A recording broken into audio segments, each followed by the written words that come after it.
Bonjour à tous. Alors, je ne dirais pas que je me situe en amont, je dirais que je me situe au milieu. Au milieu. Ni en amont, ni en aval. Et c'est justement une très grande question concernant l'approche qu'on peut avoir du Coran.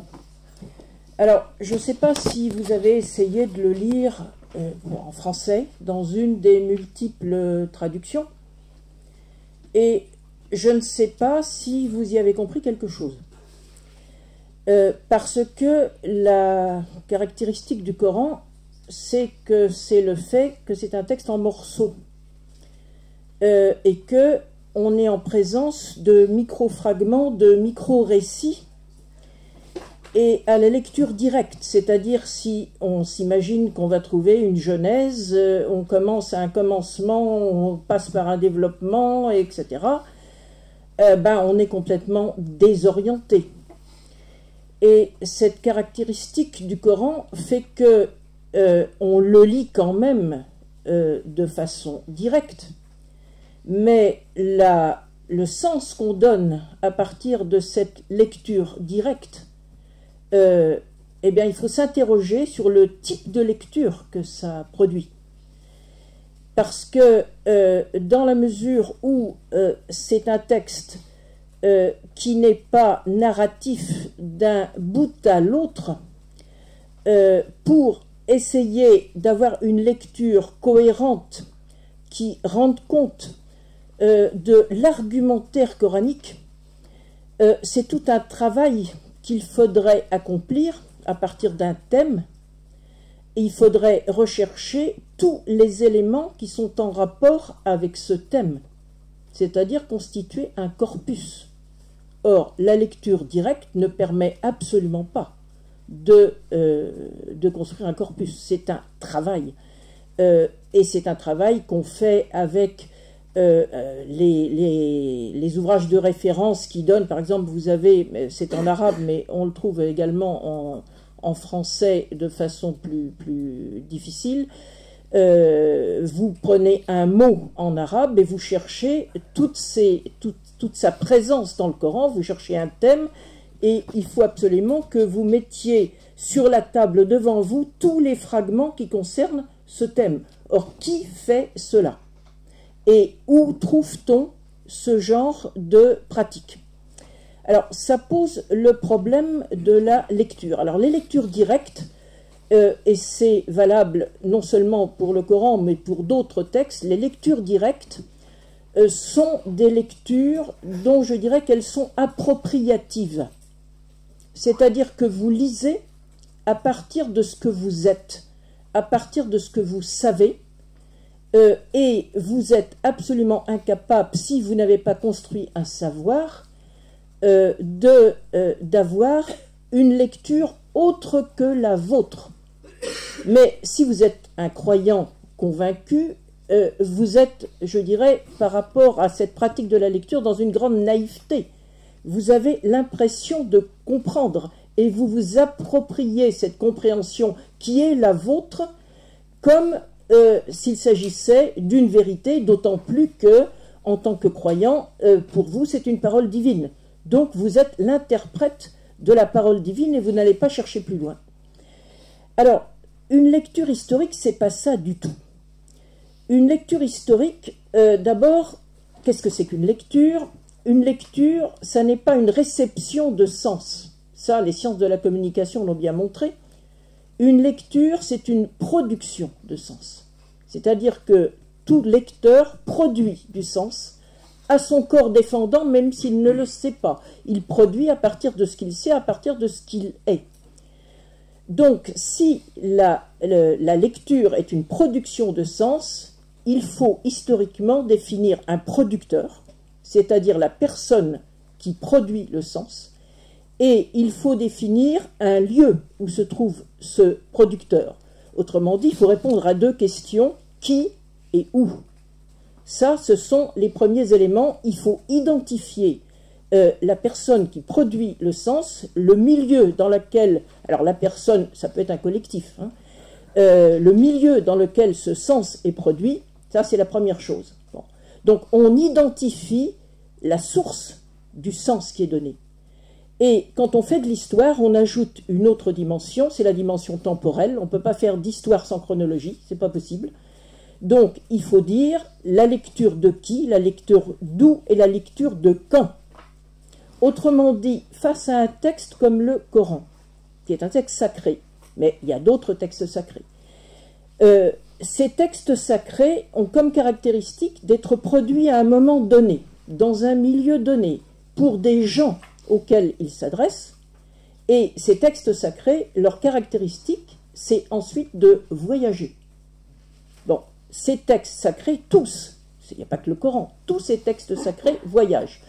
Alors, le Coran, par rapport aux autres textes sacrés, aux textes bibliques, a cette caractéristique d'avoir été relativement peu traduit. Il a été traduit en persan à un certain moment, il a été traduit plus tard en latin pour provoquer des réfutations, jusqu'à l'une des dernières réfutations, c'est Maracci, dont vous n'avez pas parlé, qui était un prêtre, qui était le confesseur d'un pape, il me semble bien. Donc les traducteurs en latin en particulier, ils traduisaient à la fois le texte, mais en même temps ils essayaient de réfuter, puisqu'on était dans un contexte de polémique interreligieuse.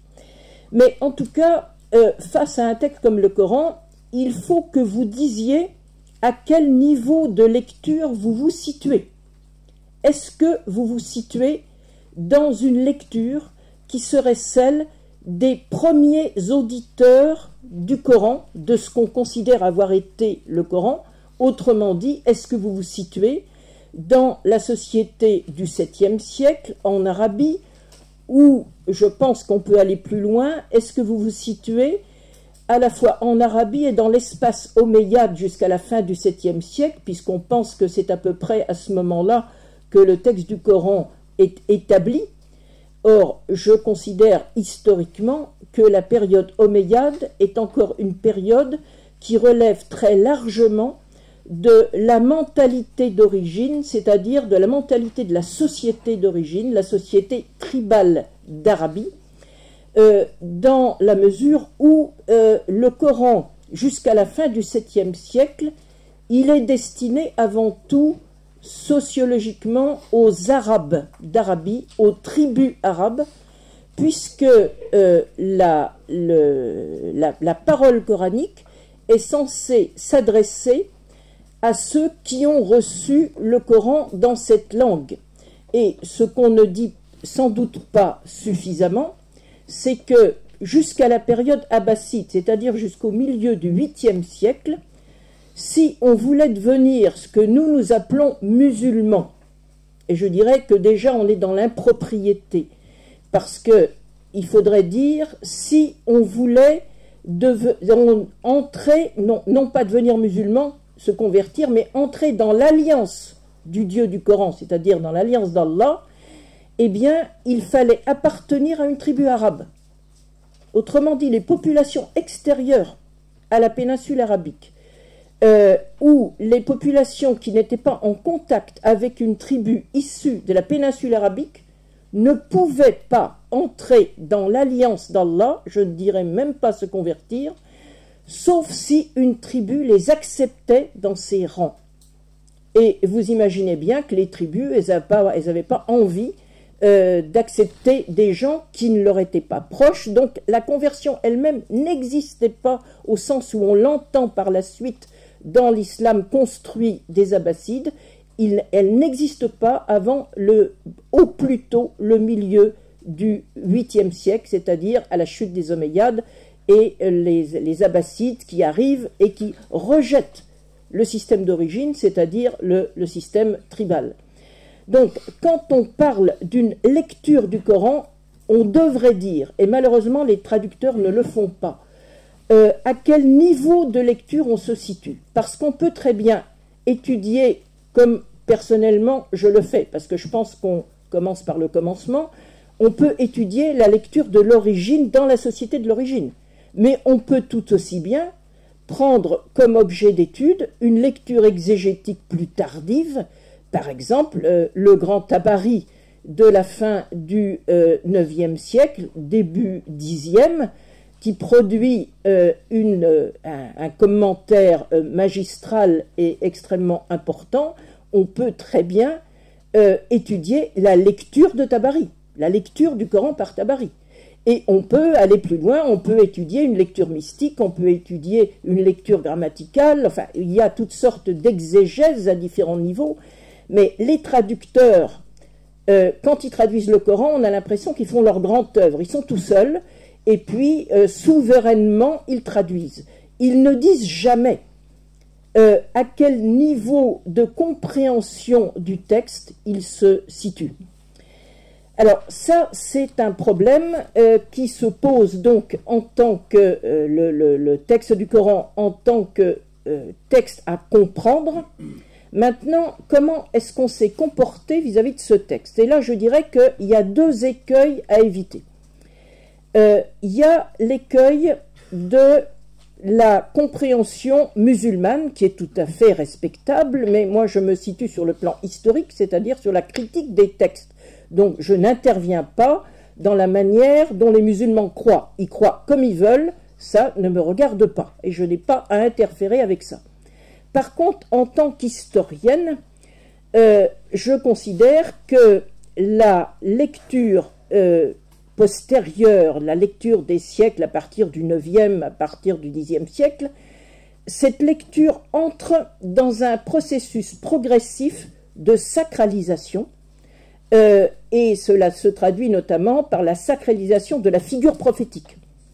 Et cette lecture postérieure des 9e, 10e siècles a tendance, je dirais, à déshumaniser la lecture première, à la faire sortir de son contexte sociologique, de son contexte anthropologique, et donc à produire déjà des écarts considérables avec le texte d'origine. Je peux prendre par exemple, il y a en ce qui concerne dans le Coran la représentation du paradis. Vous avez des passages, quand on étudie le corpus du paradis, donc vous prenez tous les éléments qui concernent le paradis dans le Coran, après le jugement, qu'est-ce qui se passe? Et dans les passages que je considère comme les plus anciens, une fois que j'ai réuni mon corpus, je crois que c'est dans la sourate 83 ou 84, on dit que celui qui a reçu la liste de ses actes de la main droite retournera en joie auprès de sa famille. Ça, c'est le texte « Yanqalibu ila ahlihi masruran ». Moi, face à un texte comme ça, je me suis dit « Ah, pour moi, il n'y a pas de notion de paradis là-dedans. Hein, il retournera près de sa famille en joie. » Bon. Je me suis dit « Je vais aller voir ce que dit Tabari. » Eh bien, parce que là, qu'est-ce qu'il va dire? Puisque là, je ne vois aucun paradis. Eh bien, Tabari réagit avec deux mots, et il dit « dans le jardin paradisiaque ». Autrement dit, Tabari, et on ne peut pas le lui reprocher, c'est normal qu'il réagisse comme ça, Tabari introduit dans la compréhension qu'il a la représentation d'un paradis intemporel et qui est au-delà de la construction du texte. Or moi, dans une lecture critique du Coran, ce que je cherche à faire, c'est d'essayer de retrouver le cheminement de la construction du texte, la manière dont les argumentaires se construisent. Donc, d'un côté, vous avez cet écueil de la lecture qui, en quelque sorte, fait disparaître, fait effacer la première période, celle qui a été celle des auditeurs premiers du Coran. L'autre écueil, c'est celui de ceux qui s'intéressent aux emprunts du Coran. Et là, c'est là qu'interviennent les fameuses figures bibliques. Cet autre écueil, je dois dire qu'il se traduit d'une façon tout à fait remarquable, mais je ne dis pas ça au sens positif, dans le Coran des historiens qui vient de paraître, l'énorme somme du Coran des historiens, titre qui a d'ailleurs été emprunté à l'un de mes articles, sauf que je peine à trouver de l'histoire dans l'approche de cet énorme volume. Alors vous avez un premier volume avec des articles qui sont intéressants, chacun défend sa théorie, et ensuite vous avez un commentaire des versets du Coran.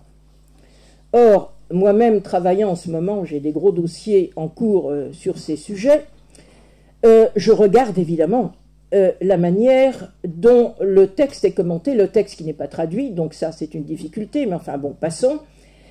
Et là, ce que je trouve, eh bien, c'est une tendance que j'appellerais externalisante.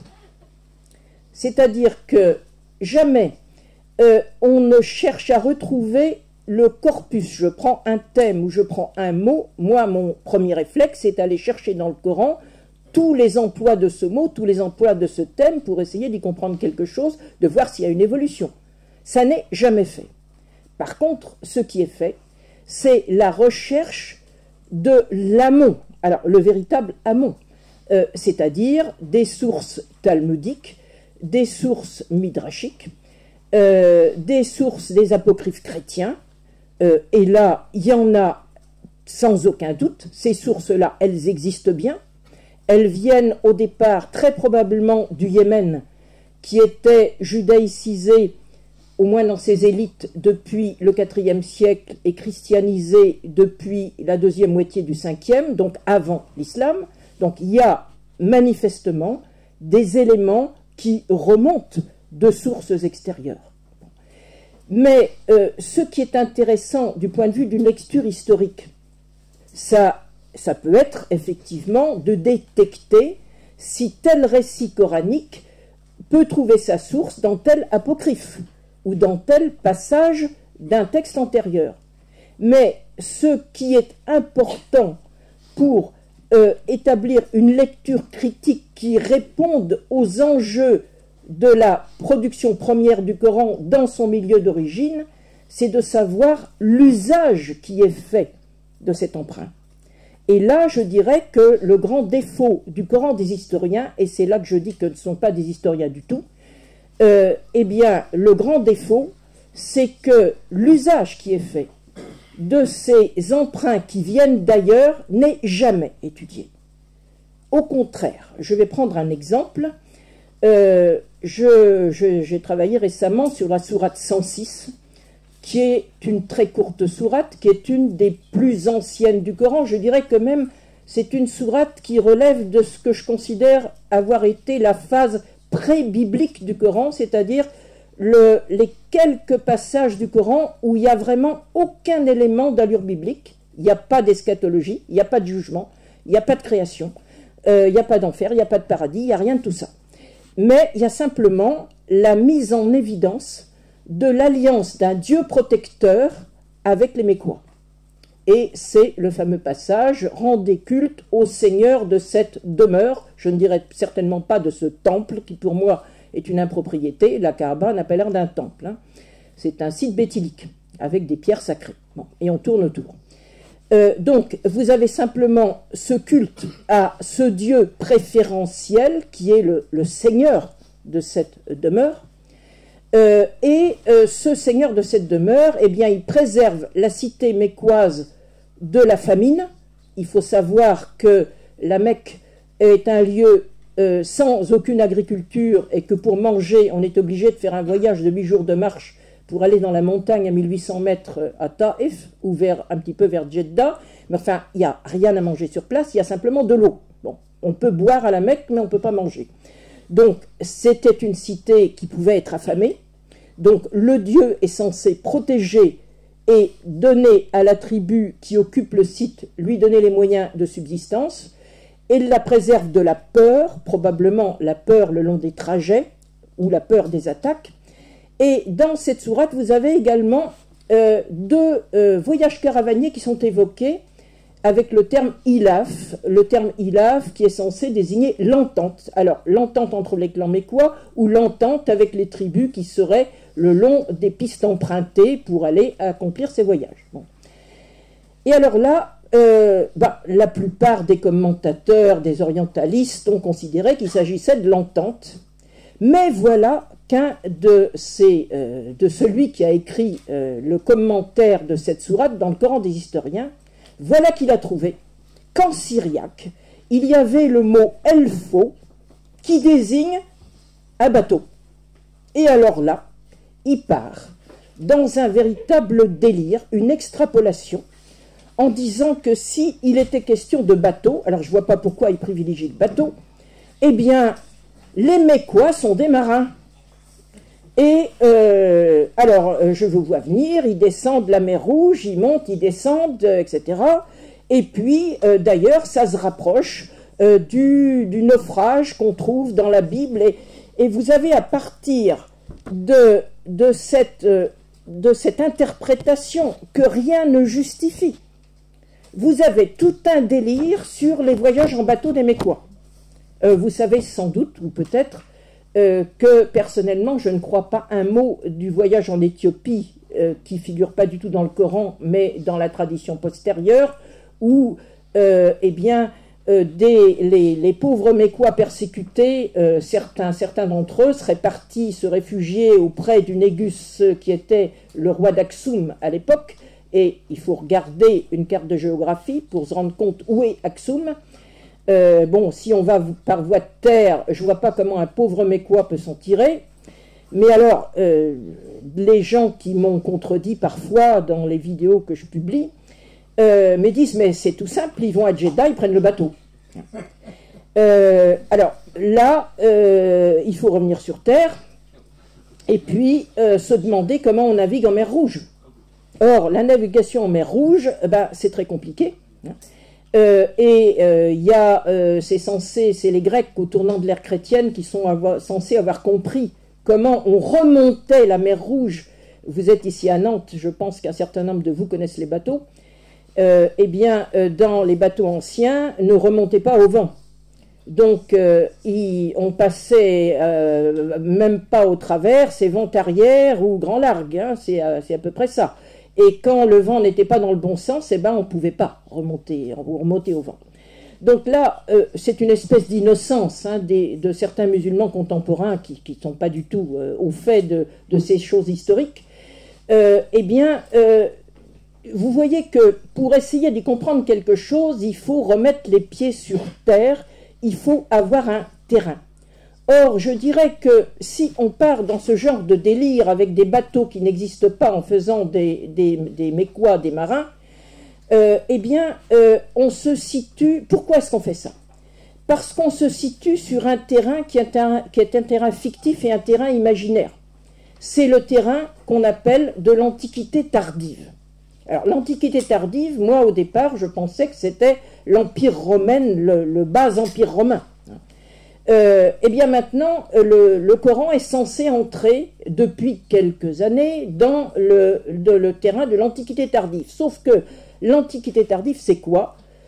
C'est pas un terrain, c'est pas une société. Ce sont plusieurs siècles et c'est un espace démesuré. Quand on joue avec une focale aussi large, eh bien je dirais qu'on peut dire absolument n'importe quoi et on peut s'autoriser à tomber dans n'importe quel délire. Alors, en ce qui concerne les figures bibliques dans le Coran, comment peut-on s'en sortir?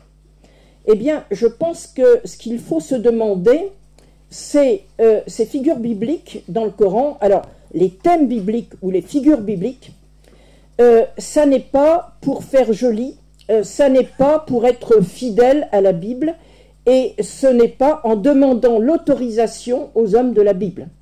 Si des thèmes bibliques ont été utilisés dans le Coran, c'est pour servir l'argumentaire proprement coranique, et c'est là que l'on rencontre ce que j'appellerais le discours profond du Coran.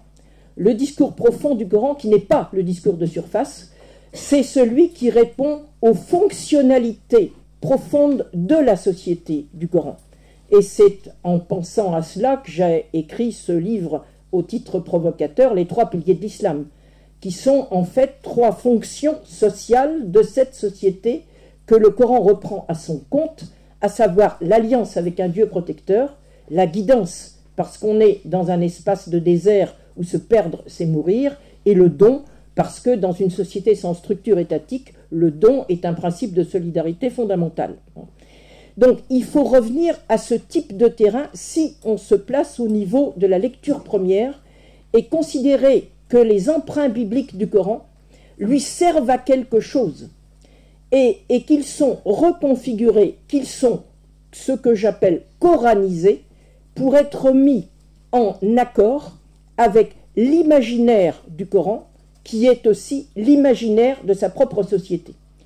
Et c'est là que j'en suis venu, alors que j'avais écrit en 2008 un livre sur les figures bibliques du Coran.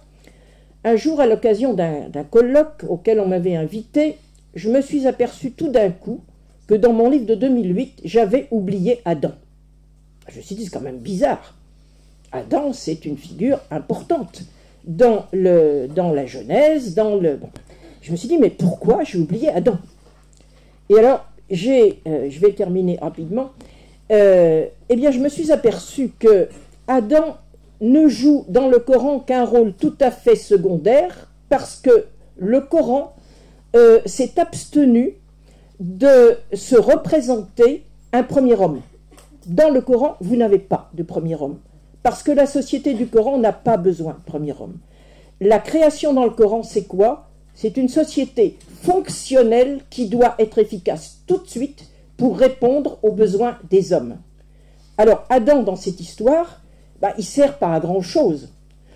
Alors, vous avez, dans la sourate 20, vous avez un récit qui est très intéressant, où on nous dit que Adam, mais alors on ne dit pas que c'est un premier homme, Adam a été créé, alors il y a d'abord l'histoire d'Iblis, donc ça, c'est une autre histoire, je ne vais pas m'attarder là-dessus, ce serait trop long.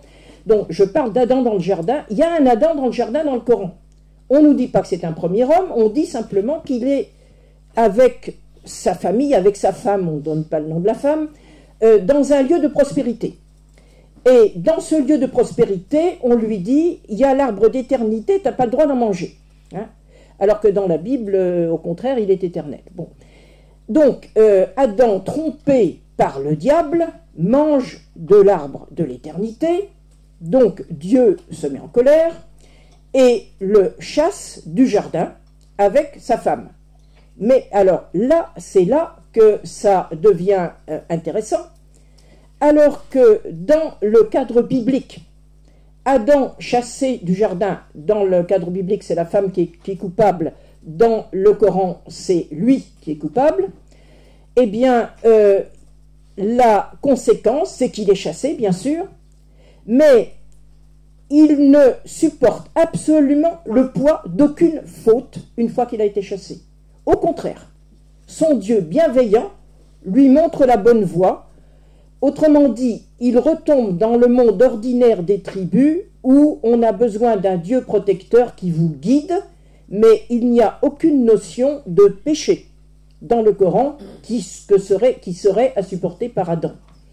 Alors, c'est là que je me suis rendu compte pourquoi la figure d'Adam était si peu représentée dans le Coran. Eh bien, tout simplement parce que Mohammed, dans son conflit avec ses adversaires durant la période que je considère avoir été mécoise, a besoin de s'appuyer sur des figures positives, des figures qui lui montrent que, face à l'adversité, ceux qui s'est considéré comme des prophètes antérieurs ont réussi à vaincre cette adversité. Alors que Adam, qui est un homme failli, qui est un homme qui a fauté, ne peut pas lui servir de référence de cette façon. Et c'est de cette façon que je considère que les figures bibliques donc, sont instrumentalisées par le Coran et ne répondent absolument pas à une fidélité quelconque, et encore moins à ce qui vous est dit dans le Coran des historiens, la chose suivante, que le Coran serait un discours entre hommes de la Bible. Je vais totalement à l'encontre de ce type de théorie.